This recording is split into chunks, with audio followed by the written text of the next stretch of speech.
মোৰ হাতত এয়া এখন 500 টকীয়া নোট আৰু এয়া এখন বগা কাগজ।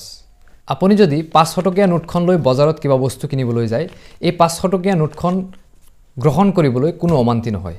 তাৰ পৰিৱৰ্তে আপুনি যদি এই বগা কাগজখন লৈ বজাৰত বজাৰ কৰিবলৈ যায়, কি কৰিব? পিটিব।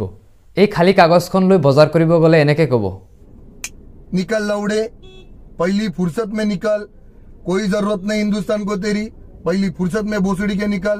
নহয় জানো? এনেকুৱা কিয় হয়? এইখনো এখন কাগজ আৰু এইখনো এখন কাগজ, কিন্তু এইখন কাগজ সকলোৱে সৰ্বত্ৰে একচেপ্ট কৰে, গ্ৰহণ কৰে। আপুনি এইখন কাগজৰ বিনিময়ত আপোনাক বস্তু সেৱা প্ৰদান কৰা হয়। এইখন কাগজৰ বিনিময়ত আপোনাক কোনো ধৰণৰ সেৱা বস্তু একোৱে প্ৰদান কৰা নহয়। কাৰণটো কি? আপুনি জানি আচৰিত হ'ব, এই 500 টকীয়া নোটখন বনাওঁতে মাত্ৰ 3 টকা খৰচ হয়। তথাপি এইখন কাগজৰ দাম 500 টকা আৰু এইখন কাগজৰ মূল্য 0। কাৰণটো কি? ইয়াৰ আঁৰত এটা কাৰণ লুকাই আছে। এই 500 টকীয়া নোটখনত আপুনি হাতত লৈ দেখিলে দেখা পাব, ইয়াত লিখা আছে I promise to pay the bearer the sum of 500 rupees. তলত ভাৰতীয় ৰিজাৰ্ভ বেংকৰ যিজন গভৰ্ণৰ, সেইজন গভৰ্ণৰে সাইন কৰি দিছে। অৰ্থাৎ এই 500 টকীয়া নোটখন সকলোৱে গ্ৰহণ কৰিবলৈ বাধ্য, সকলোৱে গ্ৰহণ কৰিব লাগিব 500 টকীয়া নোটখন। ভাৰতৰ অৰ্থনীতিৰ অভিভাৱক ৰিজাৰ্ভ বেংক, ভাৰতীয় ৰিজাৰ্ভ বেংক হৈছে ভাৰতীয় অৰ্থনীতিৰ অভিভাৱক। সেই ভাৰতীয় ৰিজাৰ্ভ বেংকে এই 500 টকীয়া নোটখন গ্ৰহণ কৰিবলৈ সকলোকে বাধ্য কৰাইছে। ধৰি লওক আপুনি মোৰ তাত 500 টকা এটা পাবলগীয়া আছে।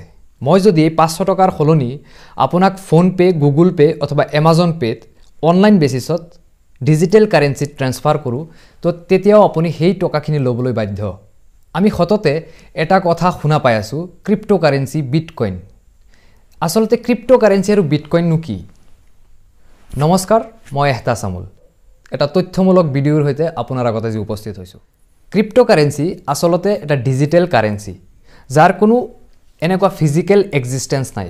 অৰ্থাৎ বিটকইন আপুনি হাতেৰে চুব নোৱাৰে।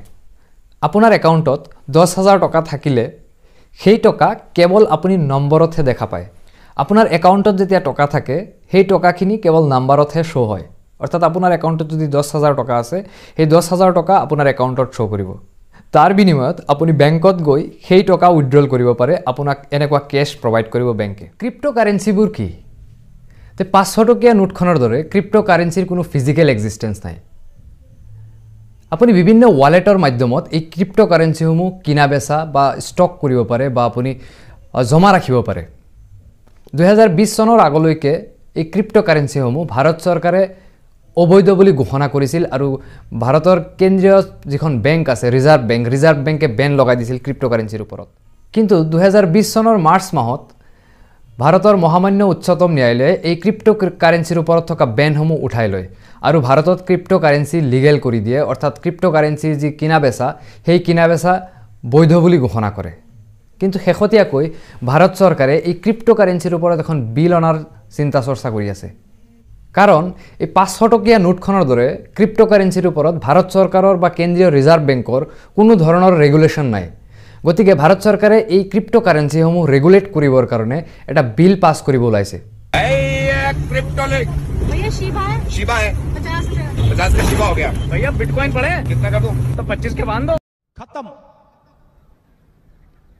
Bye bye, tata, goodbye, गया।